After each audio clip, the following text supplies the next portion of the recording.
Perfeito. Bom, pessoal, muito bom dia a todos. Né? É uma grata satisfação estarmos iniciando o painel 3 desse importante evento internacional, o CR3, um evento que congrega conceitos de sustentabilidade, governança e inovação aplicados diretamente à sociedade.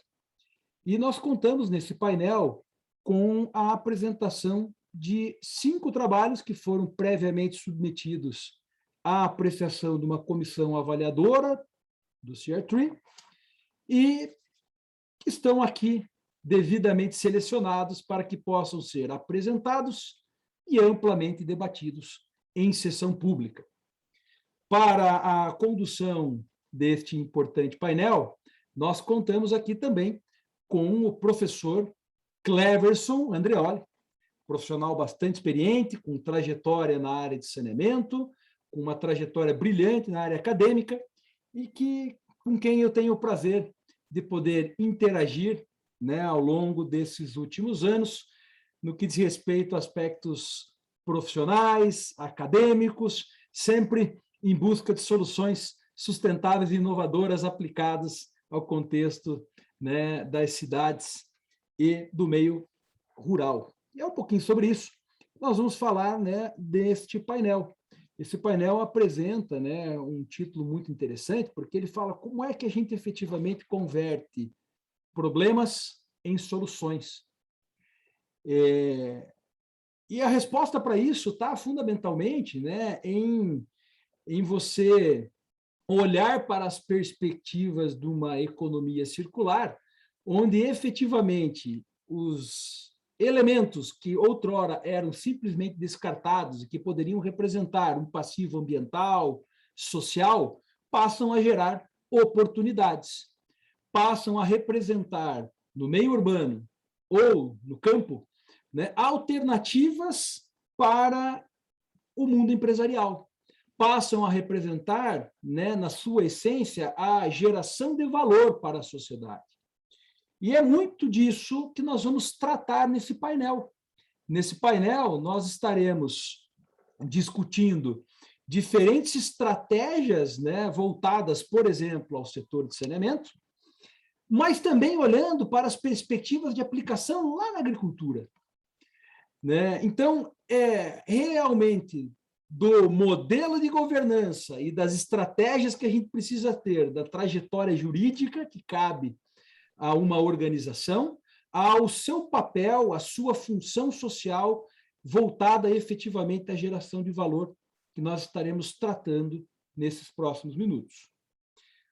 Muito do título que foi aqui apresentado está inspirado, na verdade, em uma proposição feita no último Fórum Mundial da Água, onde os franceses sugeriram um painel cujo título era Do Limão à Limonada. E é mais ou menos por aí. Nós estamos, de fato, num contexto desafiador. A sociedade está vivendo um período, né, de adaptação, muito se falou sobre o novo normal, muito se discorreu sobre como a sociedade estaria, né, devidamente organizada durante o período pandêmico, e agora a gente passa a tentar encarar uma nova etapa, que é o período pós-pandêmico. E o que nós sabemos, diante de todo esse aprendizado, né, onde a adaptação a mudanças climáticas se faz cada vez mais necessária, é que, efetivamente, nós teremos que colocar em prática, né, o conhecimento produzido até o momento, a vontade de produzir novos conhecimentos e a nossa habilidade de nos adaptarmos a esse contexto cada vez mais desafiador, né? Então, sem mais delongas, né, mas muito motivados aqui por essa perspectiva, né, de, novamente, olhar para a sustentabilidade, para a governança e para a inovação como importantes drivers para gerar valor e, consequentemente, né, inspirado em iniciativas como o Instituto Nacional de Ciência e Tecnologia e Estações Sustentáveis de Tratamento de Esgoto, que olha para um resíduo como o esgoto, né, que outrora era simplesmente descartado como um insumo apto a efetivamente gerar subprodutos que podem ser recuperados dentro de uma cadeia de valor, né, é que nós iniciamos esse painel. E, para tanto, eu passo a bola, né, para o professor Cleverson Andreoli, que a partir de agora, né, conduzirá, né, a apresentação ou o chamamento dos trabalhos. Nós temos uma dinâmica bem estabelecida aqui para a condução dos trabalhos. Os apresentadores serão convidados a fazer a sua explanação por um período de até 8 minutos, então estamos falando de um pitch, né? E após esses 8 minutos, ficará franqueado aí a oportunidade do debate aberto, com perguntas a serem endereçadas pelos mediadores, que aqui estarão conduzindo essa conversa, mas também por todos aqueles que estão acompanhando este painel. Para tanto, fiquem muito à vontade, né, para pedir a palavra no momento oportuno ou para registrar os seus questionamentos via chat, porque eu e o professor Cleverson faremos aí os encaminhamentos dessas discussões. Isto posto, professor Cleverson Andreoli, eu, Gustavo Possetti, passo a bola para ti, meu caro, para que a partir de agora você possa conduzir esse bate-papo. Senhoras e senhores, Cleverson Andreoli. Gustavo, muito obrigado. Gostaria de dar bom dia a todos e, considerando que nós já temos 14 minutos de atraso, vamos abrir direto já para o primeiro paper, Sustainable Management Resource in Brazilian, Water and Sanitation Company based on DMAIC Approach. Então, eu convido o palestrante para fazer para colocar a sua apresentação e o tempo previsto para essa apresentação é de 8 minutos. Eu estive conversando com o Gustavo antes da abertura aqui da mesa e nós fizemos um acordo aí de fazer para cada trabalho 8 minutos, que é uma regra do CR3+, e decidimos colocar 4 minutos no limite máximo para debate. Então, eu queria convidar quem apresenta o primeiro paper, Sustainable Management.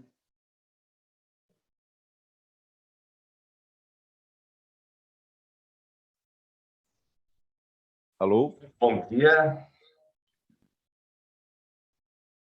Meu nome é Alexandre Vanchio.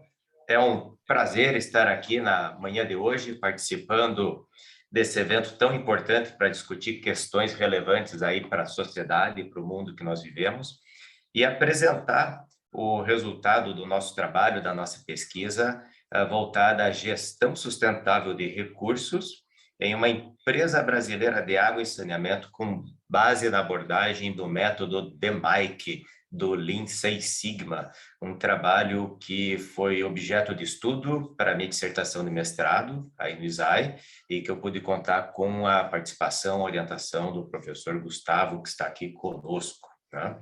Então, eu preparei uma apresentação para trazer aqui um pouco daquilo que nós fizemos na ocasião dessa pesquisa. E, de uma forma a trabalhar a introdução e a motivação desse trabalho, dessa pesquisa, nós trazemos aqui como pano de fundo o saneamento, né? E sua ligação com o ODS de número 6, para assegurar a disponibilidade e a gestão sustentável da água e do saneamento para todos, né? Então, a gente vendo o saneamento como uma atividade essencial na sociedade que nós vivemos e trazendo o aspecto da eficiência energética, um dos elementos de grande impacto na estrutura de custos da atividade de saneamento. E aí a gente reforçou um caráter ali de importância da pesquisa, considerando o consumo de energia elétrica no sistema de abastecimento de água, principalmente em horários de ponta, onde essa energia tem um custo mais elevado. E essa motivação tem a ligação aí também com a ODS número 7, da energia acessível e limpa. E dada a importância, a relevância do saneamento e do consumo ou do uso racional da energia elétrica, a gente trouxe também como método de atuação ou de trabalho para melhorar processos no uso desses recursos, o método DMAIC do Lean Six Sigma, que é uma estratégia de caráter gerencial altamente disciplinada e quantitativa e que é aplicada em organizações de diferentes setores, com foco muito grande na indústria, processos produtivos de prestação de serviços, para otimizar processos e tratar de entender e resolver problemas crônicos que estão presentes nesses processos e, consequentemente, os desperdícios associados às variações que estão presentes nesses processos. Então, nós procuramos trabalhar aqui uma motivação voltada a melhorar o uso de recurso da energia no processo de saneamento, com o emprego de uma estratégia consagrada nos meios produtivos, nos meios corporativos, nos meios empresariais. Né?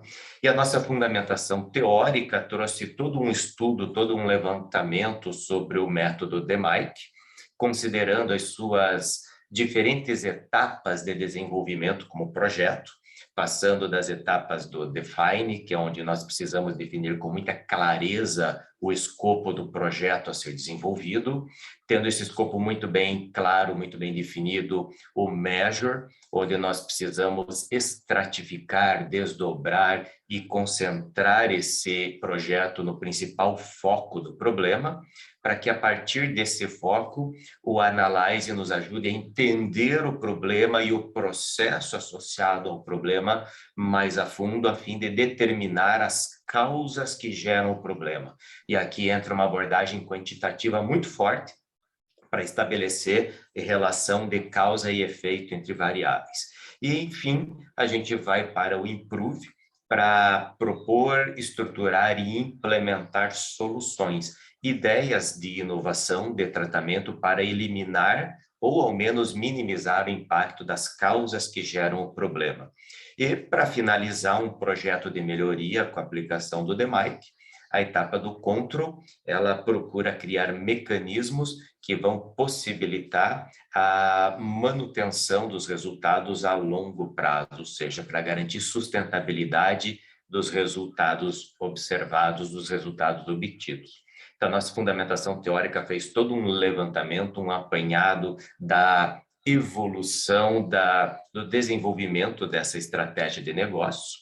E do ponto de vista do saneamento, nós fizemos um estudo relacionado a aspectos de eficiência no setor de saneamento, onde se mostrou uma questão preponderante a redução dos custos de operação do saneamento para permitir uma expansão de rede, uma cobertura maior do nosso território com a rede de saneamento. E, associado a isso, a gente também pôde identificar uma grande escassez em termos de estudos que relacionam o DMAIC como estratégia de gestão e melhoria de processos e a área de saneamento. Então, nós observamos uma oportunidade muito interessante de trazer algo da indústria para aplicar na área de saneamento e ajudar a otimizar a utilização dos recursos. A metodologia que foi aplicada foi uma pesquisação, na qual nós pudemos fazer um trabalho muito interessante com a Companhia de Saneamento do Paraná, numa verdadeira parceria de pesquisa, onde nós fizemos todo o planejamento da aplicação do DMAIC para melhorar a eficiência de processos no saneamento. Fizemos um trabalho de treinar profissionais da Sanepar na aplicação do DMAIC e em ferramentas de análise qualitativa e quantitativa para tomada de decisão. Fizemos um treinamento Greenbelt com profissionais que foram indicados pela empresa. A partir disso, identificamos e determinamos alguns problemas de desempenho operacional e aplicamos o DMAIC por meio de um projeto prático para estudar e tratar aquele problema que foi determinado em conjunto com os profissionais da empresa. E aí avaliar os resultados da aplicação do método para que a gente pudesse avaliar a efetividade do DMAIC em relação a melhorar, aprimorar, aumentar a eficiência de processos no setor de saneamento. E como resultados do trabalho prático aplicado, foi definido um projeto para reduzir o uso de energia elétrica em horário de ponta em uma estação de tratamento de água de grande porte aqui da região de Curitiba, que corresponde a aproximadamente 21% do consumo total de energia elétrica na região de Curitiba. E na primeira etapa do projeto, no Define, foi feito todo um estudo do comportamento desse consumo e determinado uma meta para reduzir o índice diário de utilização de energia elétrica em horário de ponta de 49,7% para 44%, o que parece uma meta pouco ousada, né? Reduzir de 49 para 44. Mas quando a gente olha o comportamento dos dados, a gente vê uma variabilidade enorme e uma instabilidade dos indicadores muito grande, ou seja, havia uma série de variáveis ou de causas desconhecidas afetando esse consumo. Quando nós fomos para a segunda etapa do Measure, nós fizemos uma estratificação de acordo com os principais macroprocessos executados naquela estação: a captação, a produção e a transferência de água, cada uma com mecanismos distintos de mensuração de utilização de energia elétrica, e aí nós pudemos trabalhar 3 metas específicas para trabalhar melhoria de processos e otimização de resultados em cada um desses 3 macroprocessos da estação de tratamento de água. E aí começamos a investigar no Analyze as causas associadas ao consumo excessivo em cada uma dessas etapas de processo. E chegamos à determinação de 7 diferentes causas fundamentais. Causas essas que foram levantadas após um profundo mapeamento do processo, a participação de profissionais da empresa para levantar possibilidades e, necessariamente, levantar fatos e, principalmente, dados que demonstrassem a relação de causa e efeito entre essas possíveis causas e os altos índices de consumo. A partir dessas causas, nós fomos para o Improve para propor soluções. Algumas soluções propostas, levantadas, possíveis, eram soluções que iam exigir investimento e um tempo mais elevado de execução. Mas também há soluções que não necessariamente vão exigir o aporte de recursos da empresa. E a gente está tratando aqui, e foi objeto da nossa pesquisa, uma solução que não teve custo algum para a companhia.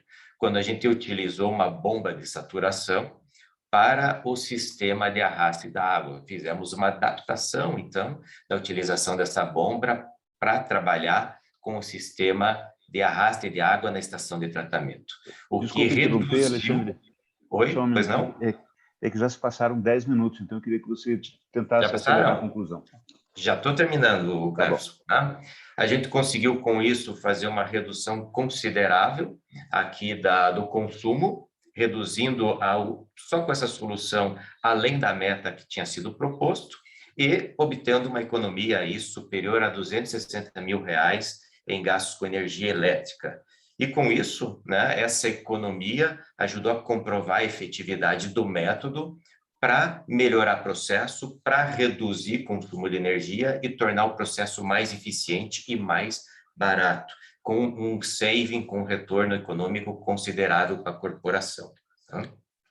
Então, gente, aqui ficam os meus contatos, né, para qualquer dúvida, para qualquer questão. É um trabalho muito mais extenso do que esse que a gente pôde trazer aqui, e eu fico à disposição de vocês para qualquer questão, para qualquer comentário. Alexandre, agradeço a tua apresentação. Desculpa ter apressado ali no finalzinho. Compreendo, não tem o menor problema. Tá bom. Como nós já temos 11 minutos, eu vou abrir para uma única pergunta. Se alguém quiser fazer alguma pergunta em relação ao trabalho do Alexandre, está com a possibilidade nesse momento.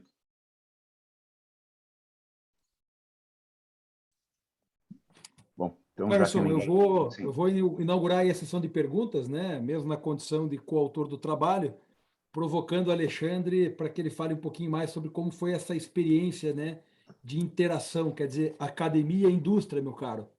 Né? O que você pode trazer de aprendizado para nós aqui? Como é que isso se conecta aí com próximas etapas ou potenciais de replicabilidade na própria organização estudada, como a Sanepar ou outras companhias? Essa pergunta é muito importante, Gustavo, porque quando a gente foi fazer a proposta de trabalho, a proposta era justamente fazer um alinhamento do conhecimento técnico operacional já existente na Sanepar com a aplicação de método que a gente traz de outras indústrias. E método esse que faz parte realmente da minha realidade profissional. né? E o trabalho de parceria foi fundamental em a gente poder levar para o grupo de profissionais da Sanepar metodologia, estratégia de gestão e ferramentas para ajudá-los a potencializar o conhecimento que eles já têm em torno da operação. E, com isso, chegar à determinação de variáveis que até então não eram percebidas ou para as quais não se conseguia estabelecer uma relação, e, com isso, propor melhorias de eficiência para o processo que não exigiram, como a gente viu no caso ali, necessariamente aporte de recurso. Porque isso a gente fala muito também nas empresas, puxa, melhorar processo não é necessariamente você colocar dinheiro no processo, mas é você trabalhar aquelas variáveis que estão comprometendo a eficiência. Tá? Nós pudemos trabalhar com um grupo excelente de profissionais que tem um conhecimento técnico e um nível de engajamento muito bom, e um dos reflexos desse trabalho todo é que alguns desses profissionais deram continuidade à sua formação. Nós temos o César, que veio fazer um Black Belt dentro do próprio ISAI, o Murilo Bertolino, que agora está fazendo Black Belt lá na pós-graduação da FAI, e está fazendo um projeto agora na Sanepar para reduzir o consumo de energia elétrica numa estação de tratamento de esgoto, né? Então, está tendo uma aproximação muito grande aí de academia e empresa para tratar o quê? Melhoria de processos, com foco em reflexo de aspectos sustentáveis, de economia e com benefício direto à sociedade também e ao crescimento desses profissionais, o que é muito importante, desenvolver competências para resolver problemas complexos, né? Então, a experiência foi muito positiva nesse sentido. Obrigado, Alexandre. Trabalho bem interessante e queria destacar bastante a aplicabilidade prática, né? Eu acho que todo pesquisador tem obrigação de fazer uma publicação científica do seu conhecimento, né? Afinal de contas, até para honrar o esforço que fez, mas a grande felicidade mesmo é quando esse esforço acadêmico se transforma em benefícios reais para a sociedade. Então, parabéns ao Alexandre, ao Gustavo e aos demais integrantes do trabalho pela apresentação. Obrigado. Eu queria convidar agora a Nilceia para apresentar o segundo paper, Mecanismos Alfandegários e Legais para incentivo à recuperação energética de biogás em estações de tratamento de esgoto no Brasil. Nilceia, você pode fazer o share, ali no centro da tela, do lado de baixo, tem um item ali, Share Screen. Só apertar ali que já aparece a sua apresentação. Estou apertando ali, professor, e não... aqui. Sorry. Tá. Então, Nilceia, você tem 8 minutos para fazer a sua apresentação, tá? Ok, I will do my best. Bom dia a todos, eu sou a Nilceia. Vou apresentar o paper 2, são os mecanismos alfandegários e legais para o incentivo à recuperação energética do biogás em estações de tratamento de esgoto no Brasil. Só um momentinho.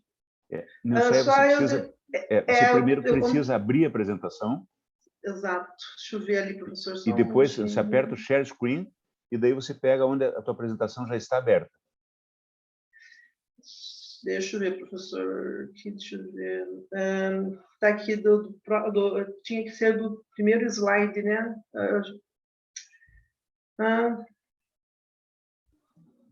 Deixa eu ver. Mas por que antes deu certo e agora não deu? Será que eu vou em New Share, professor? Não, você tem que clicar na apresentação agora. A apresentação tem que estar aberta no teu computador. Ela está aberta, tá, então clica nela agora. Quando você põe o Share Screen, aparece algumas opções, daí você vai direto na apresentação. Está escrito ali, Screen Sharing is paused. Sugestão do CEA, para poder ajudá-la, minha cara. Pare de compartilhar a sua tela nesse momento. Tá, stop share. Isso, deixa a apresentação aberta e volte a compartilhar, selecionando a tela com a apresentação aberta. Pronto, deve resolver. Agora acho que deu certo, professor. Desculpe pelo atraso. Bom, eu vou apresentar Não, ainda não está Ainda em tela. não deu? Ainda não está. Não está? Isso, busque compartilhar agora. Clique em Share Screen. Tá.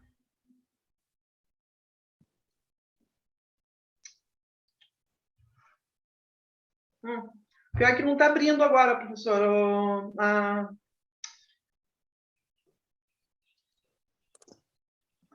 Apareceu? Não. Não. Vamos lá, última tentativa. Por gentileza, Nilceia, Você não está compartilhando nada neste momento, ok? Exato. Deixa a sua tela do PowerPoint aberta. Tá aberta. Ok? Agora você pode clicar no Share Screen. O problema é que eu não estou achando, professor, não está aparecendo para mim a tela aqui.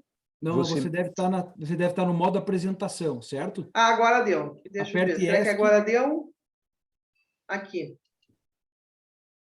Share. Vamos ver se agora dá certo. Mas daí apareceu ou não, né? Isso, perfeito. Agora coloque para apresentar. Agora apareceu. Sim. Tá. Faço o quê, professor? Isso. Coloque para apresentar ali embaixo agora. Último botãozinho ao lado do 74% aí embaixo. Tá, ali. Ah, ok. Isso, vamos em frente. Ok. Bom, eu vou apresentar sobre os mecanismos alfandegários e legais para o incentivo à recuperação energética do biogás em estações de tratamento de esgoto no Brasil. Atualmente, o Brasil trata apenas 40% dos esgotos sanitários neles gerados. A meta do Plan SAB é que esses tratamentos de esgotos subam para mais de 90% até 2033. Isso aí, perdão, minha cara. Perdão, a sua tela não está funcionando. Pare de compartilhar. Não. Isso, pare de compartilhar e utilize o próprio PowerPoint para ir passando os slides. Acho que é melhor. Mais uma tentativa. Deu certo agora ou não? Não, né? Não, novamente, share screen. Mesmo procedimento.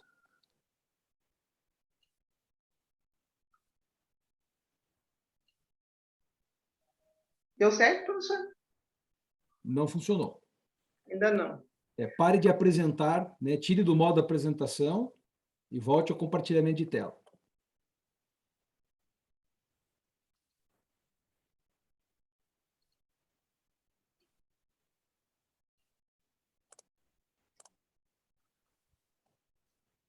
Que é feio, gente.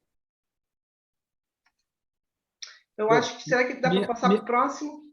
Minha sugestão, minha cara, prossiga sem a apresentação, sem os slides. Ok? Ok, Cleverson? De acordo com esse encaminhamento?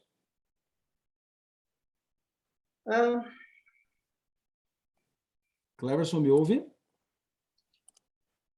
Sim, é que eu estava no mute aqui, desculpe, estou ouvindo sim. Pode mandar brasa na apresentação. Só que eu tenho que procurar... Nilceia, eu vou te sugerir que você faça a tua apresentação sem os slides, tá? Porque a gente o nosso tempo é muito restrito e nós já perdemos 5 minutos nisso. Tá, então... Só um momentinho, professor, eu só tenho que achar aqui, porque eu sem ele, por mais que eu tenha estudado, sem compartilhar isso, professor? Exatamente. Abre no teu computador e faz a apresentação sem compartilhar. Tá bom. Desculpe, gente. Acho que a gente fica nervoso e, por mais que a gente conheça vocês, sempre dá não se preocupe, uma certa apreensão. Isso acontece, não se preocupe. Bom, então a meta do Plan SAB é aumentar o tratamento de esgoto para mais de 90% até 2033. E o desafio para os próximos anos não é apenas universalizar os serviços de coleta e tratamento de esgotos, mas fazê-los com qualidade e de forma sustentável. A justificativa é que a recuperação e o aproveitamento energético do biogás podem contribuir para reduzir a quantidade de lodo aterrado, gerar eletricidade e, consequentemente, reduzir os custos operacionais do MAEP, proporcionando benefícios sociais e ambientais. E o mercado brasileiro ainda é incipiente em relação a fornecedores de equipamentos destinados a plantas de biogás em ETS, desencadeando a necessidade típica de importação, onerando de forma significativa o custo dos projetos.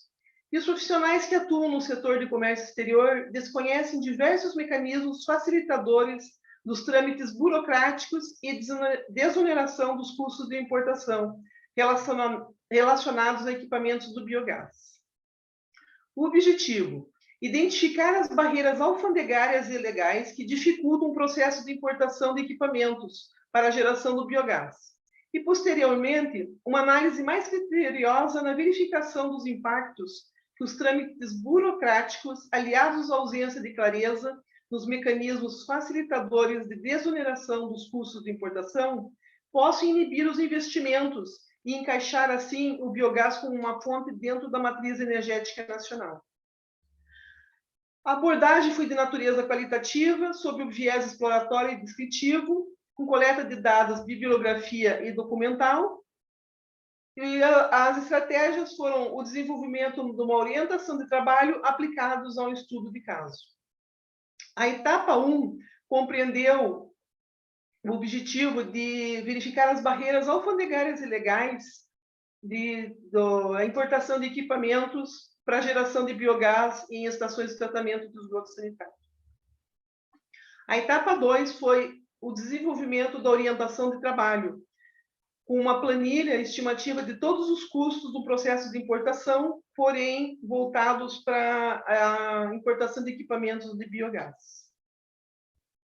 E a etapa 3, finalmente, foi a aplicação desse procedimento para levantar toda uma estimativa de custos, porque mesmo empresas acostumadas a importar periodicamente desconhecem todos os custos tarifários, alfandegários e logísticos envolvidos no processo de importação. Foi escolhido o modal marítimo, um container de 40 pés, para que ele pudesse acondicionar com folga um conjunto de motogeradores. O fornecedor escolhido foi a General Electric, da modelo Jam Archer. O porto de descarga no Brasil foi o Porto de Paranaguá, e foi desenvolvido 3 cenários: Alemanha, Estados Unidos e Japão. E foi feito todo o cálculo com incentivos e sem incentivos tributários envolvidos no processo de importação. O primeiro entrave verificado, que foi que desencadeou todo o restante da pesquisa, foi que alguns entraves para a geração de energia a partir do biogás no Brasil estão diretamente ligados a poucos equipamentos nacionais desenvolvidos para esse fim, acarretando uma necessidade de importação, visto que a cadeia de suprimentos ainda está em desenvolvimento. Com isso, foi verificado a resolução número 73 do Diário Oficial da União, de 5 de setembro de 2018, que contemplou um benefício alfandegário chamado de ex-tarifário, aplicado apenas a combinações de máquinas para a purificação do biogás, concedendo uma alíquota do imposto de importação reduzida a 0. Porém, para o conjunto de motogeradores que tem a mesma finalidade, a mesma utilização que o conjunto da máquinas, observou-se que não teve esse benefício fiscal. Ele continuou com 14% do imposto de importação. Concluindo assim que no ambiente regulatório percebe-se ainda fragilidades no que tange aos mecanismos de incentivo aos equipamentos para o biogás em ETS no Brasil. E uma da mitigação para essa barreira que ele deveria contemplar um benefício fiscal mais competitivo, com alíquotas percentuais mais baixas, visando dessa forma fomentar investimentos, acarretando na possível ampliação dos números de ETS na geração de biogás no Brasil. Com relação às barreiras técnicas, foi identificado uma dificuldade muito grande para um norte, para direcionar com segurança a coleta de dados, principalmente em relação ao estrutural no procedimento da importação. Primeiramente, pela quantidade de instruções normativas, decretos, normas e portarias, e os órgãos federais envolvidos no comércio exterior, em qualquer uma das fases. E poucos profissionais do comércio exterior, agentes de carga ou da área fiscal, eles puderam oferecer com segurança as informações sobre os mecanismos legais vigentes relacionados a equipamentos de biogás. E, finalmente, com relação às barreiras técnicas, uma enorme fragmentação nos portais, nos manuais, nos sistemas informatizados dos órgãos gestores de comércio exterior, para que a gente obtivesse uma visão clara de quais seriam as etapas sequenciais do processo de importação, concluindo que inexiste um único lugar a ser consultado. Mesmo no portal Siscomex da Receita Federal, não tem uma sequência lógica. Então, as barreiras técnicas foram um enorme desafio. As barreiras administrativas levantadas foi que o Brasil possui um complexo sistema fiscal nacional, dificultando investimentos e criando problemas a importadores de diversos segmentos, e o excesso de documentos requeridos no processo de importação. E também que o Brasil não avança mais em seus negócios internacionais devido à burocracia alfandegária e os trâmites aduaneiros, foram identificados em torno de 40 órgãos públicos intervenientes no processo de importação. Em relação às barreiras tributárias, os entraves foram verificados em relação à variação cambial da moeda estrangeira, que inibe investimentos, o ICMS, que é um percentual que varia de um estado por outro, causando uma enorme insegurança no importador, que precisa de uma consultoria especializada, para que ele entenda qual que é o impacto que o ICMS causa no custo final da importação. E existe um procedimento padrão indicativo de custos em cada fase da operação, com enormes lacunas sobre os taxas, impostos e despesas incidentes em cada fase. A etapa 2, ela objetivou suprir a lacuna encontrada da literatura com referências técnicas e procedimentais de importação num documento único. Foi desenvolvida, então, assim, uma criação, uma orientação de trabalho, contemplando um método robusto, com abrangência plena de todas as atividades da importação, com as exigências administrativas, aduaneiras e fiscais. Devido ao curto espaço de tempo, eu convido a todos que quiserem se aprofundar mais em todo esse estudo e em toda a abrangência que foi contemplada, a olhar a minha dissertação, que está no site do programa do ISAI. Ali nessa etapa, foi desenvolvido o método, né, que contemplou 21 passos. E ali ele tem toda a descrição, a função, quem é o autor responsável e qual é o local de acesso que a pessoa precisa focar para conseguir analisar todas as etapas necessárias para o processo de importação. E, finalmente, na etapa 3, a aplicação do método foi com a estimativa de custos do conjunto motos-geradores. Ali tem toda a base de cálculos e os resultados apontam que o tributo federal que mais onera a aquisição de equipamentos no exterior é o imposto de importação, seguido pelo ICMS. Como no Brasil os cálculos de impostos são efeito cascata, quanto maior o imposto de importação, isso daí ele causa impacto em toda a cadeia. E as formas de mitigação para desonerar esse imposto de importação é a aplicação de um ex-tarifário de 2%, né, um pleito junto à CACEX, que é a Câmara de Comércio Exterior, que, havendo redução nesse imposto de importação, consequentemente, vai ter redução em todos os outros impostos. E a alíquota do imposto de importação, para vocês terem uma ideia, ela realmente é alta, se for 14%, porque a cadeia de biogás traz enormes benefícios ambientais e de saúde. E para a compra de produtos farmacêuticos, a alíquota do imposto de importação é apenas 6%. Então, se a geração de biogás em ETS traz enormes benefícios, nada mais justo que a resolução número 73 ela seja estendida para todos os equipamentos do biogás e não apenas para o conjunto de máquinas. Com isso, verificou-se que a contribuição principal, né, desse estudo foi o desenvolvimento da OT num documento único com sistematização das etapas de importação, com a previsão dos custos logísticos e tributários, e serviu também como uma ferramenta de apoio para a gestão de negócios e um guia orientativo às categorias profissionais, além dos estudantes de comércio exterior e outros interessados no tema para a condução do processo mais sustentável possível. E também uma proposta dos mecanismos aduaneiros e legais, fiscais, para mitigar os impactos da alta carga tributária chamada Custo Brasil. É isso. Obrigada a todos. Estou à disposição para qualquer pergunta. Muito obrigado, Nilceia. Eu vou também abrir para uma única pergunta. Eu já queria pedir para a Cláudia, que é a próxima apresentadora, se possível, já faz o share da sua apresentação. Então, está aberta para perguntas. Então, não tendo nenhuma pergunta para a Nilceia, queria agradecer a apresentação.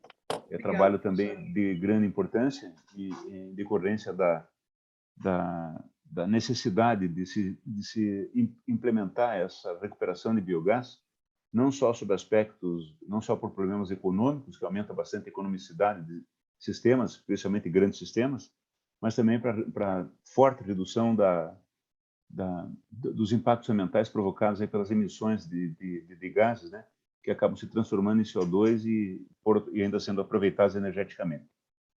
Eu queria só também citar que na nossa sessão nós estamos sendo honrados pela participação do professor Norman, que é o reitor do ISAI e que está participando conosco desde o início da sessão. Muito obrigado aí pelo prestígio. Então, eu passo a palavra para a Cláudia, que vai apresentar o trabalho Relationship Between the Availability of Basic Sanitation Service Associated with Water and Sewage and the Promotion of Public Health in Brazilian Municipalities. Cláudia, por favor.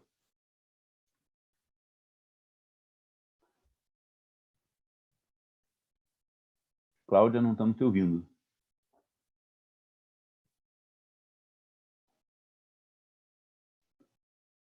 Cláudia? Ative o microfone, Cláudia.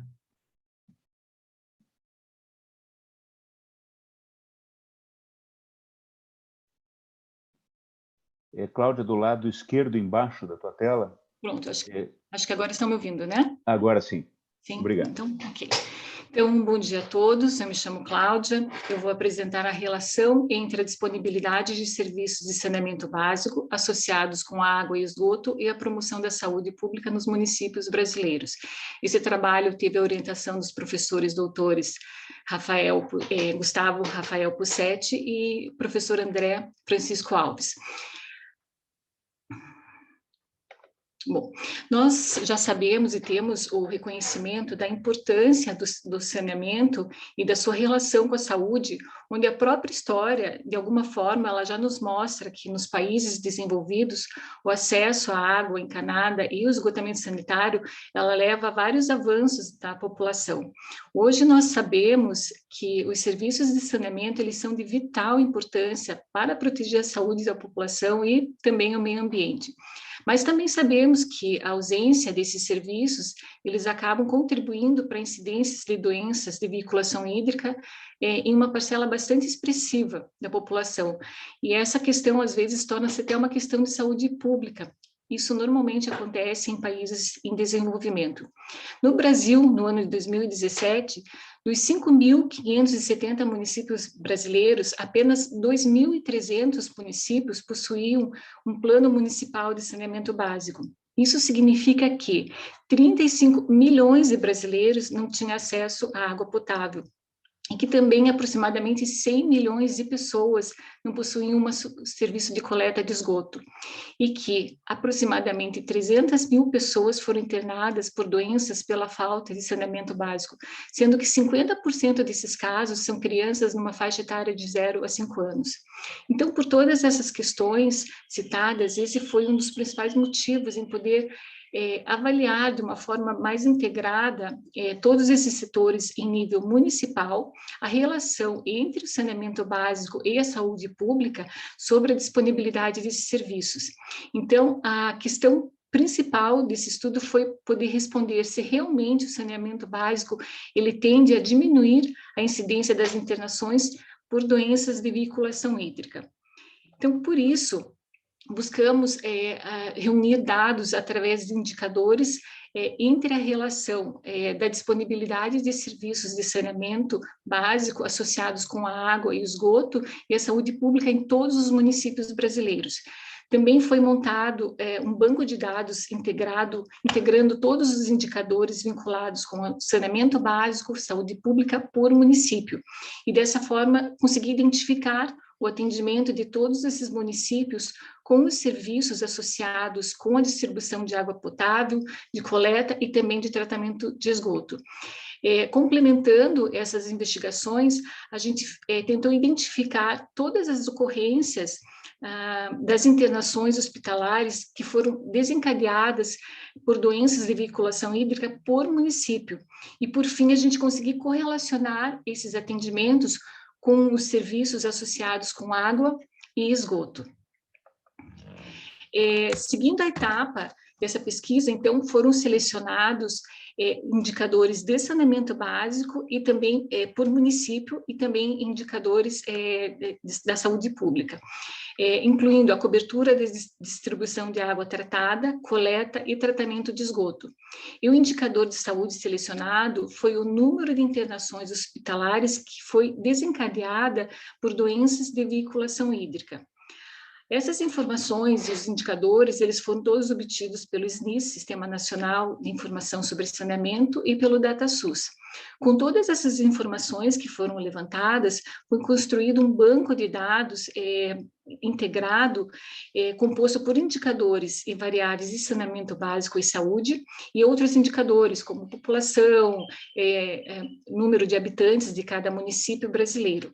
Todos os dados dessas planilhas que foram levantados, eles foram cruzados numa plataforma, gerando uma planilha única, de alguma forma unificando todas essas informações para que todas essas análises fossem realizadas.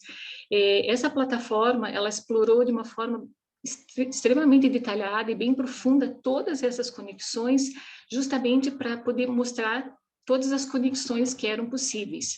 Então, esse banco de dados, ele ficou extremamente completo e muito estruturado em uma tabela de 5.570 linhas, sendo que cada linha correspondia a um município e 297 colunas, onde cada coluna representava um indicador.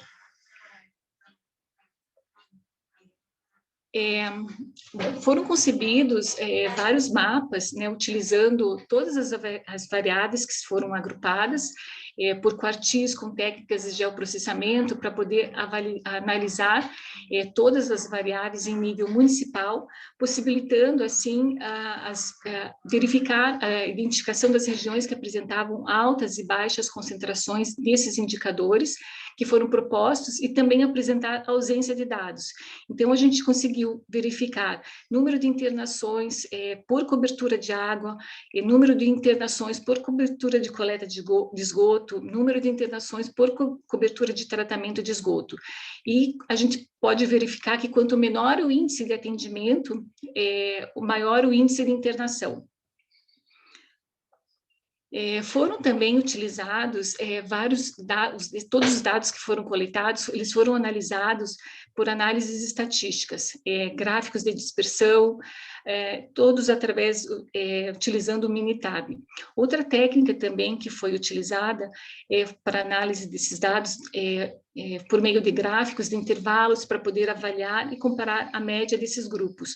Foi utilizado também a correlação de Pearson, para verificar a relação entre essas variáveis e poder mensurar, de alguma forma, a força dessas relações. Também foi utilizada a análise de variância nova para poder verificar se essas médias dessas variáveis elas apresentavam alguma diferença entre si. Todas essas análises elas foram consideradas num intervalo de confiança de 95%. Então, foram feitas essas coletas e esses tratamentos desses dados geográficos das cidades e das regiões, levantando dados espaciais, representando essas variáveis, relação de água, internamento, coleta, internamento, tratamento, internamento. Então, todas essas análises estatísticas, elas foram extremamente complexas e foram realizadas justamente para poder identificar as relações das influências entre todos os indicadores que foram propostos. Como resultados, a gente sabe que as regiões Nordeste e Norte foram que apresentaram os piores desempenhos em relação à cobertura de água, cobertura de coleta de esgoto, tratamento de esgoto, mas a gente conclui que essa correlação entre todos esses indicadores, ela foi estatisticamente significativa e muito forte, onde a relação entre a coleta de esgoto e o número de internações foi a que acabou apresentando a maior significância. Como contribuição, a gente espera que esse trabalho contribua, né, com esse banco de dados que foi gerado de forma integrada, podendo ser utilizado para relacionar diferentes indicadores e que possa ser usado como um comparativo, como um parâmetro, para que para novas pesquisas a partir dos resultados que foram obtidos aqui nesse trabalho, e também poder proporcionar, de alguma forma, novas referências, né, acerca dos indicadores que aqui foram utilizados. Pela pesquisa, a gente identificou que o tratamento de esgoto, ele ainda encontra-se num estágio inicial, na maioria dos nossos municípios, e esse acaba sendo um grande desafio a ser enfrentado pelo nosso país nos próximos anos. E a gente conclui também que, apesar de todos os avanços que ocorreram no saneamento básico, o combate das doenças que são provenientes da vinculação hídrica ainda é um grande desafio a ser vencido. Então, hoje, mais do que nunca, os investimentos eles se fazem mais do que necessários, e a gente espera que o novo marco legal de saneamento básico ele possa alcançar todas essas metas propostas, assegurando a universalização dos serviços básicos. Muito obrigada. Agradeço. Eu que agradeço a sua apresentação, Cláudia. É um trabalho bastante interessante que acaba demonstrando estatisticamente uma correlação que muitos dizem existir, né? É muito comum as pessoas falarem que cada dólar investido no saneamento representa 5 dólares de economia na saúde. Você gera dados que começam a dar consistência para permitir um cálculo mais preciso e mais que represente melhor a condição brasileira. Eu queria abrir aí para perguntas. Também queria pedir já para que o Maurício, Cláudia, você podia fechar a tua apresentação. Eu já pedi para o Maurício, que será o próximo a apresentar, já ir fazendo o share de sua apresentação. Então, está aberto aí para perguntas para o trabalho apresentado pela Cláudia. Eu só queria fazer um comentário muito interessante o trabalho da Cláudia, como ela menciona ali num determinado momento a necessidade de uma governança aí de dados que essas ICTs e essas iniciativas de EGOV são fundamentais para a gente atingir essas metas, né? Então, a inovação é também, através da administração pública, ela fomentar esse tipo de atuação, fomentar essas melhorias de governança para que a gente atinja um resultado concreto de interesse público, não ficar aquela coisa etérea e filosófica do que se discute nas escolas de direito, o interesse público, a predominância do interesse público. A gente só predomina o interesse público quando a gente foca iniciativas de governança, de inovação e de eficientização do processo público para atingimento de resultados, e está aí a Cláudia provando por A mais B que quando se investe, se faz a governação, se usa instrumentos de inteligência de dados e de EGOV, a gente atinge resultados. Obrigado. Obrigado pela pergunta. Quer fazer algum comentário, Cláudia? Eu também, um fato que foi bem importante, que eu acabei esquecendo de relatar, foi que existem poucos trabalhos que consigam unir todas essas informações da Associação de Informações de Saneamento Básico e de Saúde Pública. Então, isso foi uma dificuldade que nós encontramos, e até porque também nós temos poucas referências também em relação a esse assunto, né, essa unificação desses dados. Tá ótimo. Então, queria agradecer a Cláudia pela apresentação, e agora convido para fazer a apresentação o Maurício Malman, que trabalhou nesse artigo junto com o professor Ricardo Pimentel, que tem como título A Sustentabilidade na Agricultura Familiar em Assentamentos de Reforma Agrária no Paraná. Eu queria também fazer um registro aqui que nós temos participando conosco nessa sessão a coordenadora do nosso mestrado, a professora Isabel Green. Então, queria agradecer o prestígio que ela dá para a nossa sessão. Então, com a palavra, Maurício, por favor. Bom dia a todos, uma cordial saudação a todos. Então, vamos rapidamente à sustentabilidade na agricultura familiar e assentamentos da reforma agrária no Paraná, trabalho que teve apoio do professor Ricardo Pimentel, a quem eu agradeço muito. Vamos, então, a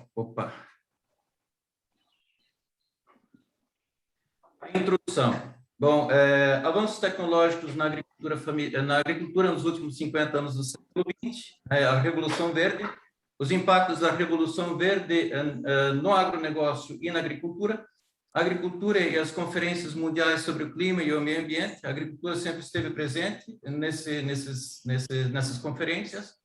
Agricultura familiar em assentamentos da reforma agrária a partir dos ODS 2 e 8.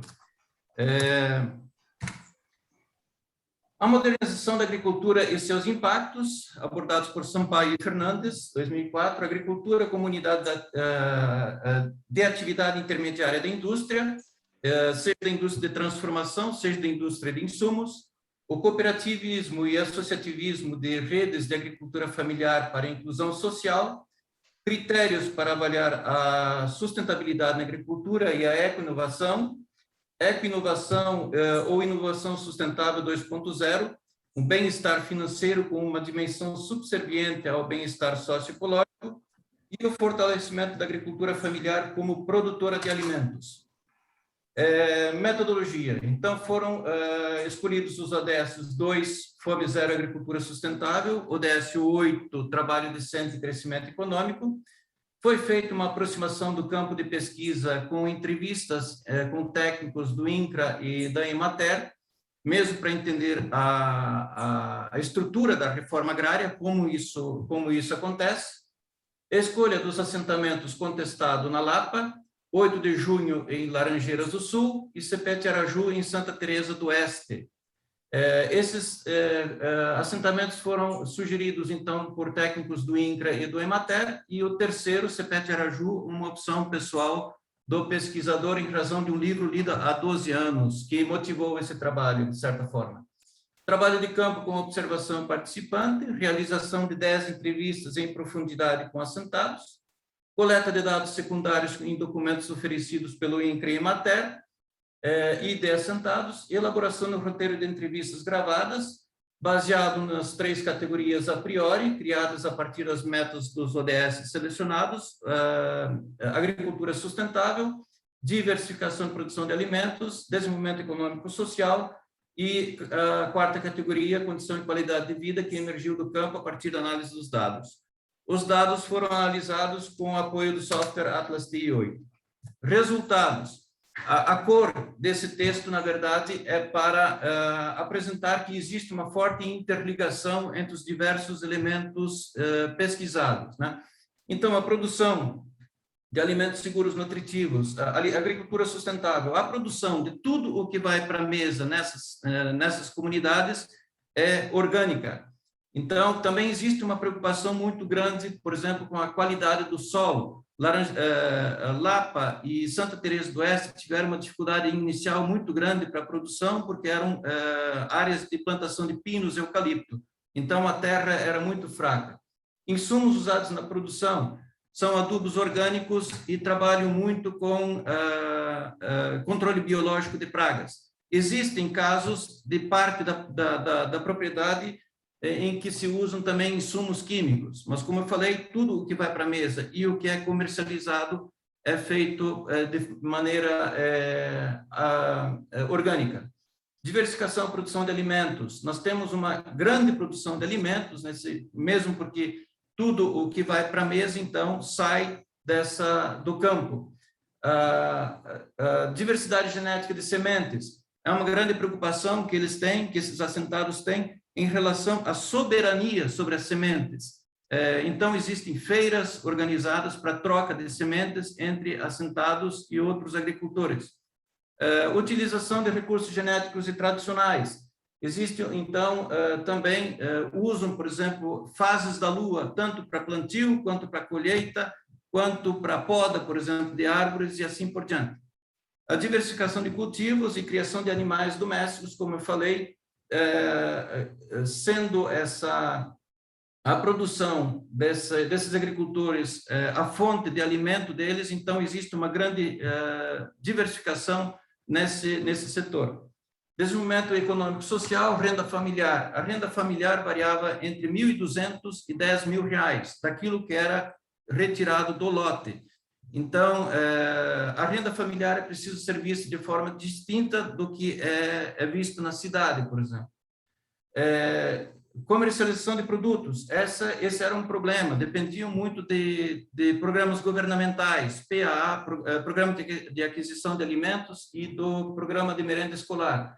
Acesso à educação, impressiona a quantidade de filhos assentados com formação superior e também a especialização. As crianças eram atendidas por escolas rurais no assentamento. E condição, qualidade de vida, na verdade, esse aspecto perpassa todos os outros. A vida ali, ela é vista de uma forma holística, a vida do solo, a vida da planta, a vida, por exemplo, dos animais silvestres. Então, isso tem um grande valor para eles. Seguindo, então, resultados.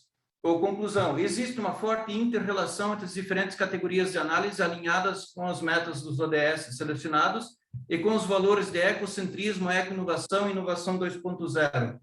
A categoria que emergiu do campo aponta que há elementos importantes para avaliar a sustentabilidade no campo estudado e que não são contemplados nos ODS 2 e 8. Destaque-se valorização da vida, colocando assim a necessidade de utilizar outros ODS para composição de categorias de análise. O resgate e a manutenção de conhecimentos tradicionais como uma alternativa importante de método de redução de custos da produção de alimentos e a oferta de produtos livres de agrotóxicos antagoniza com os interesses da indústria. Quando há emprego de insumos químicos, isso é feito por uma alegada questão de praticidade, não pelo fato de não acreditarem em controles biológicos de pragas. Além do controle biológico, observam-se algumas divergências em relação aos estudos sobre ecocentrismo e ecoinovação de Fernandes, Rennings, Weber e McCann. Quais sejam? O campo de estudo revelou que a ecoinovação não é um conhecimento que vem de fora. As inovações ambientais não são necessariamente tecnológicas. A aprendizagem e o conhecimento são baseados também nas tradições, na experiência de vida e no saber acumulado de gerações. A preocupação do agricultor em relação à eco-inovação não necessariamente é econômico-financeira. Há motivações culturais e políticas cuja base sustenta a história de vida dessas comunidades. As práticas ambientais de processo não acontecem só por regulamentação ou exigência de mercado. Acontecem também por decisão política ou cultural, de modo que a agricultura familiar antecipa-se à exigência de regulamentação quanto à segurança e qualidade do alimento que é oferecido à população. Segundo, sendo esse tipo de agricultura a primeira e principal fonte de alimentação das próprias famílias, a preocupação em produzir alimentos saudáveis e nutritivos, alinhados com um modo de vida e uma economia que garante segurança alimentar, são elementos prioritários para os entrevistados. Aspectos a serem melhorados: diversificação de mercados para comercialização, orientação quanto ao acesso a crédito e assistência técnica. Podemos, então, concluir que, com algumas limitações, como qualquer atividade humana, a agricultura familiar, nesses 3 assentamentos, contempla e está em um ambiente de vanguarda no que tange aos objetivos do ODS 2 e do ODS 8. Muito agradecido. Muito obrigado, Maurício, pela apresentação, dados bastante importantes e interessantes sobre os efeitos aí da agricultura familiar no estado do Paraná. Eu queria abrir aí a sessão para alguma pergunta que alguém queira fazer ao Maurício.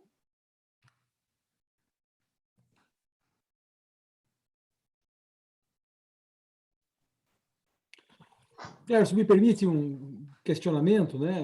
Maurício, na tua percepção, meu caro, né? Qual foi a principal lição aprendida, assim, quando você olha para esses conceitos de sustentabilidade, né, aplicados aí nesse viés, né, que você colocou tão importante, né, agricultura familiar, né, no estado do Paraná, por exemplo, né, um celeiro de alimentos para o mundo, né, e com uma participação muito grande, né, dessas famílias que efetivamente se organizam e conseguem trazer uma contribuição absurda, né? Então, qual é a principal lição aprendida que você tira desse processo, né? E se você puder falar um pouquinho mais sobre o que você chamou ali de inovação 2.0, meu caro, né? Conta para a gente um pouquinho mais o que é esse conceito, né? Muito bem, professor Gustavo. Bom, em relação à agricultura familiar, segundo o IPARDES e até o próprio Ministério de Agricultura, a agricultura familiar é responsável por 75% do alimento que vai para a nossa mesa, né? Então, digamos, a tal da Revolução Verde, ela criou um certo antagonismo entre o agronegócio e a agricultura familiar.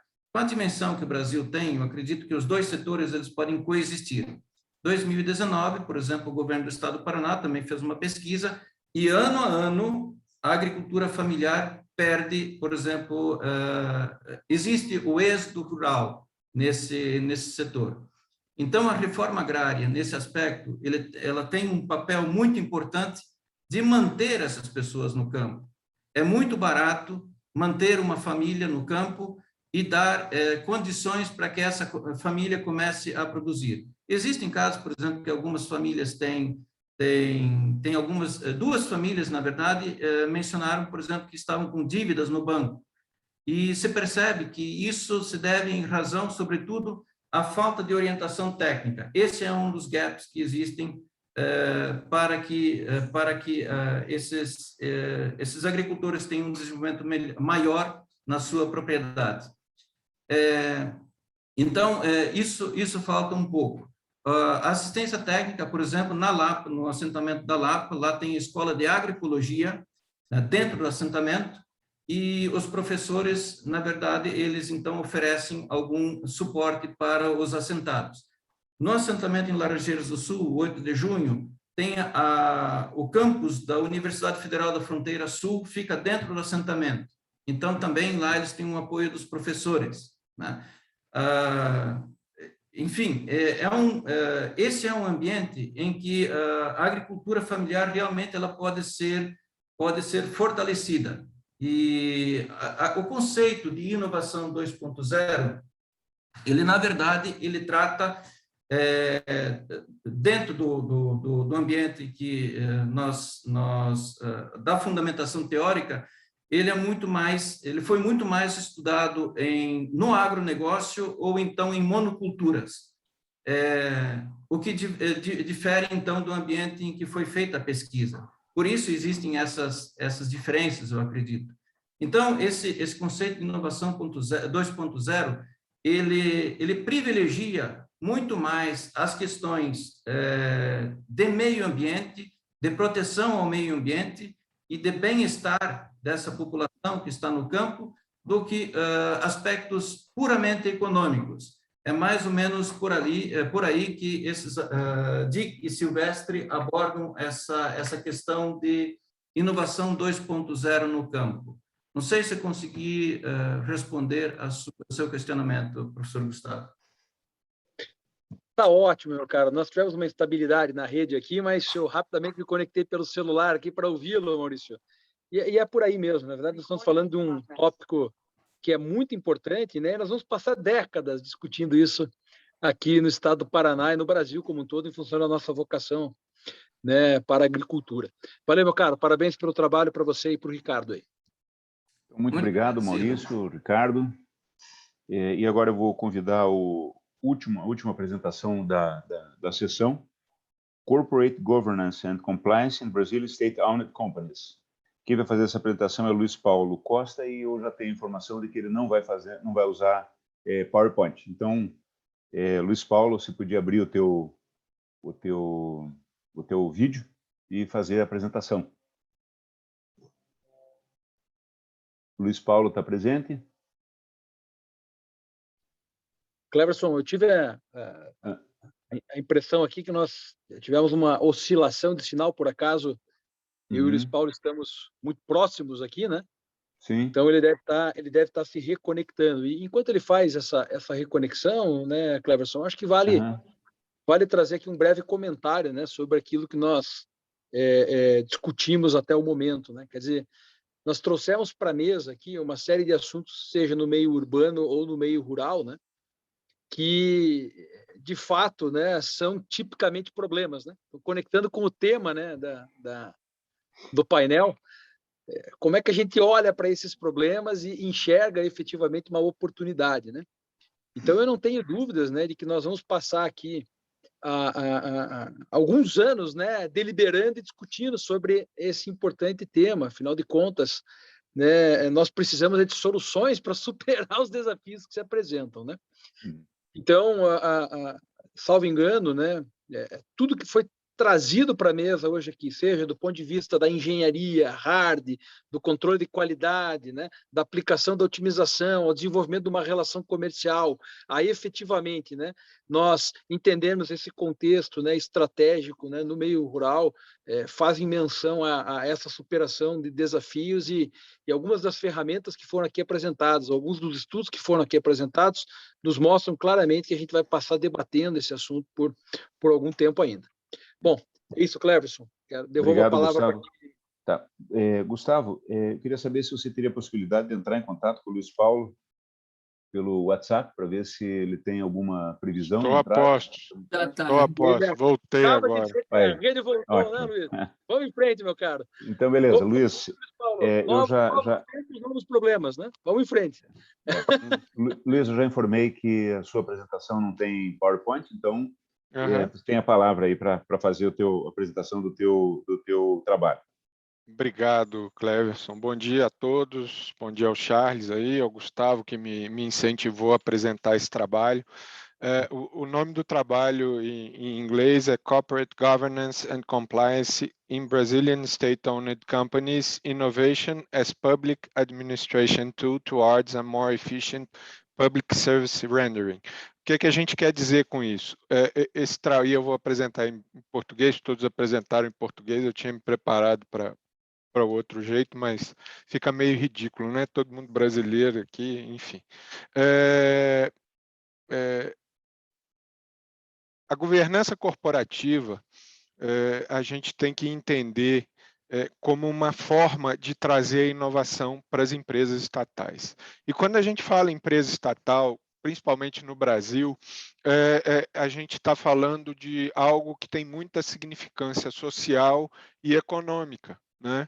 Em que pese esteja havendo uma nova onda privatista, mas eu acredito que a gente deve entrar, sim, e aí é uma evolução disso, numa onda colaborativista. Eu acho que ainda não achamos o modo de sintonizar isso, porque, dado que nós estamos vivendo hoje uma inflexão no capitalismo, para um capitalismo de partes interessadas, um capitalismo de stakeholders, o Estado promove e tem um papel fundamental nisso, seja atuando diretamente na economia, através das empresas estatais, ou seja, regulando, permitindo a autorregulação e incentivando a inovação e a governança, né? Porque, ainda mais em dias como hoje, a eficiência é uma coisa que a gente tem que cuidar com muito carinho e a gente tem que mirar nela muito mais do que nunca, porque a gente está vivendo período de mudança climática, de escassez de produtos naturais, aumento da desigualdade no mundo, enfim, corrupção. Então, a gente tem que eficientizar os recursos para que a entrega estatal seja a melhor possível. E a entrega estatal só vai ser a melhor possível se a gente tiver uma governança, um compliance, um gerenciamento de risco nessa governação toda, que mire na inovação. E aí a gente pode usar o Estado como uma ferramenta para isso. Como? Através de regulações, de políticas públicas. Vocês notem que a diretiva da União Europeia para compras públicas, para licitação, coloca como um dos drives principais a inovação. Eu vou até pegar aqui para falar para vocês, um dos principais drives da diretiva da União Europeia para compra pública é a pesquisa, a inovação, a eco-inovação e a inovação social. Ou seja, as compras públicas, elas devem mirar esses aspectos. Aqui nas nossas, e eu falo de dentro de uma estatal, o Gustavo está aqui também, as nossas estatais hoje têm lá muito timidamente na lei das estatais, na parte de compras públicas, que as compras devem ser sustentáveis, né, vantajosas economicamente, mas isso é muito tímido. A gente precisa de maiores incentivos estatais e o Estado hoje deve atuar, e aí a gente precisa muito de uma mudança cultural dos agentes do Estado. O Estado deve atuar em colaboração, em parceria. Nós vivemos hoje uma era de uma economia muito mais de parceria e de colaboração do que de predação ou concorrência, em que o Estado é visto como leviatã e o setor privado como aquele ser ruim que busca prioritariamente o lucro. Como eu disse no começo, essa inflexão do capitalismo para um capitalismo de propósito, sustentável, pode ser wishful thinking, mas a gente vem percebendo isso até por aqueles que são os donos do dinheiro. Eles não querem investir o dinheiro onde esse dinheiro não seja, não produza e não se traduza em algo inovador, em algo sustentável, em algo que tenha propósito e em algo que gere retorno para o interesse público ou para o público. E aí entram de forma muito importante as soluções de eGov, as soluções eletrônicas que hoje conectam muito proximamente o público do Estado, das empresas, né? Essa nova geração que vem aí, essa geração que a gente vem aprendendo muito mais do que fatores econômicos de lucratividade, de rentabilidade, de retorno sobre o investido, ela quer saber de consumir com propósito, consumir empresas sustentáveis, consumir empresas eficientes. E aí a gente pode falar que a governança é sim uma ferramenta de extrema importância, porque ela é que vai dar o tom da política pública democrática, da política pública que traz uma parceria entre o público e o privado com vistas a atingir a concretude do interesse público, né? Então, a gente tem que pensar muito nisso. As mais recentes teorias e doutrinas de direito administrativo da União Europeia e nossas aqui também vão indo no mesmo sentido, é a de que a administração pública deve ser o mais transparente possível, porque a transparência permite diálogo e o diálogo permite inovação, que não só a administração pública é responsável pelo interesse público, mas o público também o é, e aí o público inclui não só as pessoas físicas, mas as empresas, e principalmente as empresas estatais. Então, essa questão é muito fundamental para a gente criar uma coisa que eu coloquei no meu trabalho, que eu achei muito interessante, de um professor em inglês, Robert Putnam, que é o capital social, né? É criar o capital social dentro desse sistema colaborativo, qual seja, o ganho financeiro, a sustentabilidade financeira, a sustentabilidade da manutenção da empresa, mas a sustentabilidade social e ambiental vem no mesmo nível de importância, né? Então, assim, muitas medidas regulatórias estão sendo tomadas para trazer esse fomento estatal, esse fomento de governança para, vamos dizer assim, obrigar mesmo as empresas a seguir nesse caminho. Aqui temos o exemplo que o Gustavo tem trabalhado bastante e até de vez em quando a gente troca uma ideia, a lei do Estado do Paraná sobre a inovação, né? Legislações que vêm sendo feitas e regulações que vêm sendo feitas, permitindo que as empresas estatais saiam de suas caixinhas ou das suas cascas de gesso muito duras e formem sociedades, patrocinem startups, como a Sanepar está fazendo agora, que busquem soluções inovativas e inovadoras para eficientizar ao máximo os recursos que nós temos. Então, para concluir e sendo muito rápido, o que eu queria dizer é o seguinte: a administração pública deixou de ser aquele ente em que nós confiávamos que iria construir estrada, hospital, abrir a torneira e cair a água. A administração pública é feita hoje de forma dialógica. Para isso, nós precisamos uma governança, instrumentos de conformidade, para que esse diálogo aconteça dentro de certos parâmetros e requisitos que nos conduzam à inovação.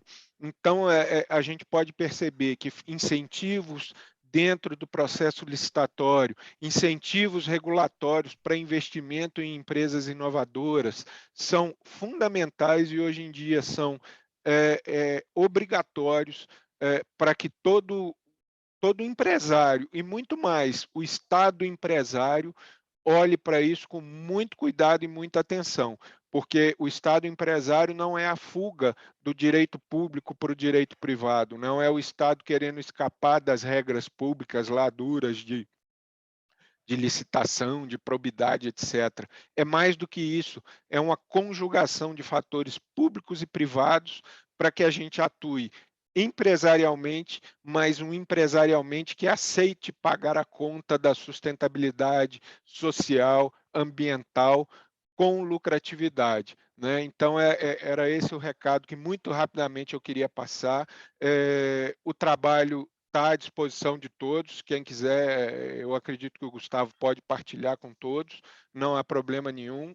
É um tema que me é muito caro da governança e da governança no Estado, a governança voltada para o interesse público e não como teoria, mas voltada para o interesse público como prática mesmo, como ferramentas de inteligência, ferramentas tecnológicas, ferramentas de governo eletrônico que aproximem pessoas e nos tragam soluções bastante eficientes, seja no tratamento de esgoto com N soluções aí de engenharia novas encontradas, e aí permitindo a luta que foi as estações modulares, né, para encaixar num tipo de licitação que não cabia, etc. Hoje, nós não é possível conceber uma dificuldade como essa, né? Hoje, o escopo legal nos permite atuar dessa forma, mais do que isso, nos determina a atuar dessa forma. Então, o Estado tem que ser inovador, as estatais têm que ser inovadoras, porque senão a gente não vai ter propósito para seguir em frente num mundo cada vez mais complicado, de bens cada vez mais escassos e de desigualdade cada vez maior. Obrigado a todos, obrigado especialmente ao Gustavo, que me incentivou a participar aqui, e ao Cleverson e ao Charles aí que estão conduzindo esse painel aí. Obrigado, um abraço a todos. Estou à disposição aí para eventual pergunta. Agradeço a sua apresentação e deixo aberto, então, para eventuais perguntas. Eu tenho uma pergunta para o Luiz Paulo. Bom dia a todos. Estava em um outro compromisso, então desculpem a entrada mais tarde no painel. Luiz, o Estado do Paraná recentemente, não sei até onde que você estudou, sei que você foi objeto do teu mestrado, mas o Estado do Paraná recentemente ele publicou uma lei, a 20132, de janeiro de 2020, essa lei, que o apelido dela é Lei das Compras Inteligentes. Entre outras coisas dessa legislação, eu acho que o que ela tem de mais inteligente é o seguinte: ela exige que as estatais, os fornecedores das empresas estatais façam a logística reversa de produtos que fornecem para o Estado. Ou seja, antes o Estado, quando fazia uma compra de lâmpadas, por exemplo, e aí ele fazia essa substituição dessas lâmpadas, ele ficava com esse estoque todo de lâmpadas com ele. E aí, quem está familiarizado com a recuperação de lâmpadas, enfim, o devido descarte, sabe o que é a complexidade que isso envolve. Então, como fazer a circularidade desse tipo de material, né? Reinventá-lo na cadeia. E isso está começando a ser praticado agora no Estado. Porém, por exemplo, empresas de economia mista, eu vou trazer para o teu universo, que é a Sanepar, elas não se enquadram dentro da... A Sanepar coloca muito claro que ela tem que seguir a 13303. Isso faz com que ela fuja de algumas coisas de Estado. Por exemplo, essa legislação aí que, se a gente for seguir ao pé da letra, a Sanepar não deveria, né, não precisaria cumpri-la, né? E essa lei ela é muito importante, porque ela fala, então, que todos esses bens necessários de logística reversa, que são os agrotóxicos, medicamentos, pneus, pilhas e baterias, eletroeletrônicos, embalagens, que é um mundo, né? O Estado, então, que aqueles que vão fornecer, o Estado já se encarregue de fazer a logística reversa. Então, o Estado comprou 500 mil lâmpadas, a empresa que fornecer já tem que pegar essas 500 mil lâmpadas e dar o devido destino. Isso é um salto muito importante. Inclusive, o Ministério Público está querendo, está um trabalho junto com o governo do Estado, para que cada município paranaense institua sua própria lei municipal de também fazer a lei de compra inteligente, ou seja, cada município também faça isso. Então, a minha pergunta, como que você vê a Sanepar, mesmo não tendo que seguir ao pé da risca essa lei, se ela deveria ou não fazer, se há perspectiva da Sanepar fazer, se ela já discutiu fazer isso, se ela já está fazendo alguma coisa em relação à logística reversa daqueles materiais, né? E aí, de novo, são eles, agrotóxico, pilhas e baterias, pneus, embalagens, medicamentos, e aí dentro do saneamento, por exemplo, óleos, a gente usa muito óleo, né? Óleos lubrificantes, as embalagens dos óleos lubrificantes e os filtros dos óleos lubrificantes também carecem de logística reversa. O que você tem a dizer sobre isso? Por favor. Está sem áudio, Luiz. Efetivamente, desculpa. Efetivamente, a lei ela é para administração direta, ela não obriga as empresas estatais a fazer exatamente o que está escrito lá na lei. Mas a Lei 13.303, ela é uma lei que, vamos dizer assim, ela libertou as empresas estatais. Eu vou falar em tese aqui das empresas estatais, não vou trazer o assunto para dentro da Sanepar, porque nem me é dado esse direito, e eu nem tenho o mandato para fazer isso. Mas as empresas estatais, elas têm a liberdade e o dever de criar os seus regulamentos de compra. Quando a Lei 13.303 fala que as compras devem privilegiar o desenvolvimento nacional sustentável, que as compras devem privilegiar a sustentabilidade, que as compras, que a gente deve buscar fatores de inovação, eu acredito que as empresas estatais podem e devem adotar a logística reversa. Não há nenhum empecilho legal quanto a isso. E essa lei vai muito na linha, vem ao encontro do que eu expus agora há pouco. A lei pode servir como fomento, como fomentador, como expectativa de uma conduta que se espera criar, porque até então, se não havia obrigatoriedade, ninguém fazia, então a lei cria essa área de certeza, de obrigatoriedade, e aí começa-se a se criar uma economia e uma cadeia em cima desta necessidade do Estado, que as empresas, ou para servir, para participar da licitação, ou adotam a logística reversa, ou não vão ser fornecedores do Estado. Então, isso é um fomento para uma economia mais sustentável. As empresas estatais podem, sim, devem, eu diria que devem, porque hoje em dia não se pode conceber uma empresa, qualquer empresa, não só estatal, que seja signatária das ODS, que se pretenda aderente a protocolos de ASG, ambiental, sustentável e sustentabilidade e governança, que dependa de negociação em bolsa, que esteja com capital aberto e sujeita ao escrutínio dos mais diversos fundos de ações, de acionistas, que não pense na logística reversa. O que eu posso dizer para você é que nós estamos já pensando no assunto aqui na governança, atuando com a área respectiva aqui na Sanepar, para a gente começar a pensar nesse assunto de forma mais concreta e ter resultados para mostrar nisso muito brevemente. Tá? O que a gente tem muito adiantado é a parte de integridade, e aí a gente coloca dentro de integridade também a integridade ambiental. Não basta ser honesto, tem que ser honesto com o meio ambiente, honesto com a sociedade, né? Então, é todo um escopo principiológico que não se precisa agarrar à letra fria da lei, a black letter, como dizem os americanos, né?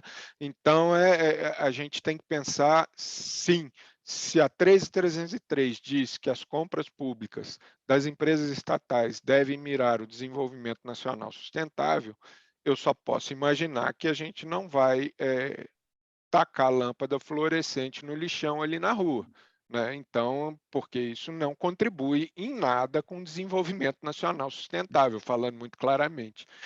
Então, assim, não, essa lei é específica para administração direta, mas nada impede, aliás, tudo permite que qualquer empresa estatal adote uma política de destinação reversa dos insumos.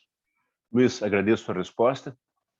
E agora nós vamos caminhar, então, para o fechamento da mesa, já que terminamos os 5 papers que deveriam ser apresentados. Então, eu queria ouvir as palavras finais do Charles, para daí passar o encerramento para o Gustavo. Charles, por favor.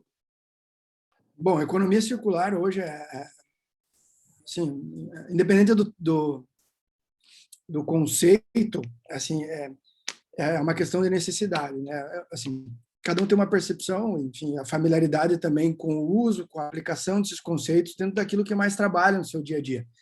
Boa parte de nós aqui trabalha com saneamento, mas, enfim, é um conceito muito, muito mais amplo, né? E se a gente for pensar lá na indústria do aço, por exemplo, se a gente fizesse, reintroduzisse a questão dos rejeitos, talvez na cadeia, até o Cleverson já falou isso em determinado momento, né? O problema não é ter a barragem para deposição dos rejeitos em Mariana, o problema é ter os rejeitos, né? Daquela quantidade de rejeitos, sem que se aproveite, né? Também já acompanhei de perto um caso em Criciúma, por exemplo, em relação à indústria siderúrgica do carvão. Então, em determinado momento, lá 15, 20 anos atrás, você tirava o carvão e, assim, só se aproveitava o filé mignon mesmo do carvão. E aí ficava muito rejeito lá. E aí, num segundo momento, ao invés deles minerarem de novo, eles pegavam aquele segundo rejeito ali, que ainda tinha muito carvão aproveitável, quer dizer. Então, a gente tem que trabalhar cada vez mais com essa ideia de reintrodução, de fazer uso desses materiais, não só sob o ponto de vista ambiental, ao meu ver, mas, enfim, valorar essas coisas, produtos todos, para que a coisa se sustente, dar nichos para isso. Hoje ainda, pela manhã, antes de iniciar o dia, estava vendo uma reportagem que acabou de sair recentemente, isso não é novidade, mas cada dia mais, de forma mais intensa, a questão do metano, que aqui nos afeta a todos, né? Mas em questão de ser bem mais, ter um potencial de aquecimento global muito maior que o CO2, mas principalmente ter uma meia-vida muito curta, que faz com que ele chegue aí de 72 a 73 vezes mais poluidor do que o CO, comparativamente ao CO2. Considerando que os processos biológicos têm aumentado muito no mundo, que países em desenvolvimento como o Brasil, necessariamente, por exemplo, sairão de 3 mil lixões para 3 mil aterros sanitários, ou seja, 3 mil fábricas de metano, com os seus flares abertos e sem eficiência e tal, quer dizer, o mundo está olhando muito para a questão do aquecimento global, porque já passou longe, né? Hoje já se trata de emergência climática, não se fala mais em mudança climática. Sendo emergência climática, quer dizer, esse olhar para o metano, ele virá, assim, de forma cada vez mais intensa. Então, esse olhar virá muito para a questão dos resíduos, aterros sanitários, e virá muito para as companhias de saneamento, prioritariamente aquelas que atuam com processos anaeróbios, né? E isso vale para tudo. Então, assim, a minha preocupação é essa, né?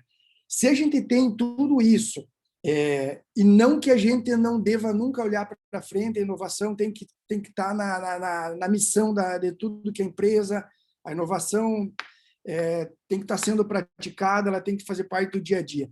Mas temos problemas muito básicos ainda para resolver. A gente discute muito isso aqui, os colegas, né, colegas professores aqui no ISAI, de que, assim, nós ainda não conseguimos remover matéria orgânica, né, para lançar o esgoto no rio, nós ainda temos problemas de despejos, nós temos problemas dos resíduos, nossa drenagem urbana deficitária, N coisas. Bom, onde está o problema, então? Como que a gente melhora essa governança toda, né?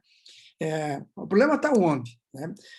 Passa inevitavelmente, de novo, sobre a minha percepção, sobre o problema de gestão. Então, e aí, assim, sobre todos os aspectos também, competência, dedicação, responsabilidade, politização, definição dos cargos corretos, etc. Mas a governança, ela tem um papel determinante para que a economia circular possa ser economia circular. Então, eu acho que esse que é o comentário assim, que eu queria deixar de mais importante, assim, que eu vejo a relação tão de perto entre a governança e essas questões que envolvem sustentabilidade e circularidade, cada dia mais. É isso, pessoal. Obrigado. Sem áudio. Muito obrigado, Charles, pela tua consideração. Eu, antes de passar a palavra para o Gustavo para fazer o fechamento da sessão, queria abrir a palavra se alguém quiser fazer algum comentário.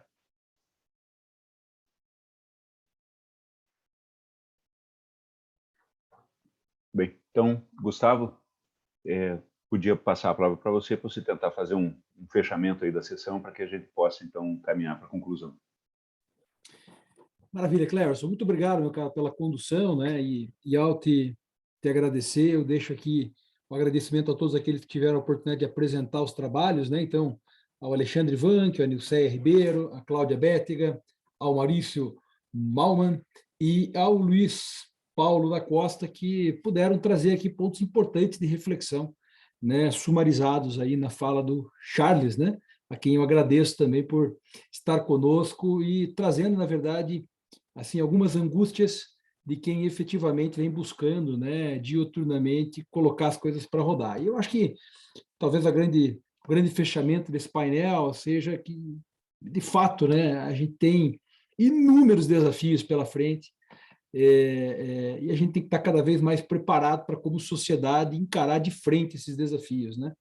Eu não tenho dúvidas de que nós passaremos aqui, repetindo aquilo que eu já havia comentado, nós passaremos décadas discutindo esses assuntos. Nós temos muito para avançar no Brasil, na América Latina, no Caribe, na África, né? Questões que já estão equacionadas em alguns importantes polos, né? Na Europa, na América do Norte, enfim, na Ásia, ainda são desafios homéricos para boa parte da população mundial. Então, não é de graça que nós vamos estar discutindo sustentabilidade, governança e inovação nesses próximos anos, e deixando muito claro que a gente vai estar sempre preparado aqui no estado do Paraná, em especial, dentro das nossas competências, para poder estar dialogando cada vez mais de forma franca sobre o assunto e buscando, de fato, né, junto com os diferentes pares, né, que integram esse ecossistema, as melhores formas de solucionar os problemas, olhando fundamentalmente para as oportunidades. Meus caros, eu agradeço fundamentalmente aí pelo interesse de todos, pela submissão dos trabalhos, aos organizadores do CR3, deixando aqui um forte abraço, sucesso e fazendo votos de que, de fato, a gente consiga sempre prosperar. Abraço, pessoal, até breve, vamos em frente. Obrigado, Gustavo. Obrigado a todos, então, pela participação.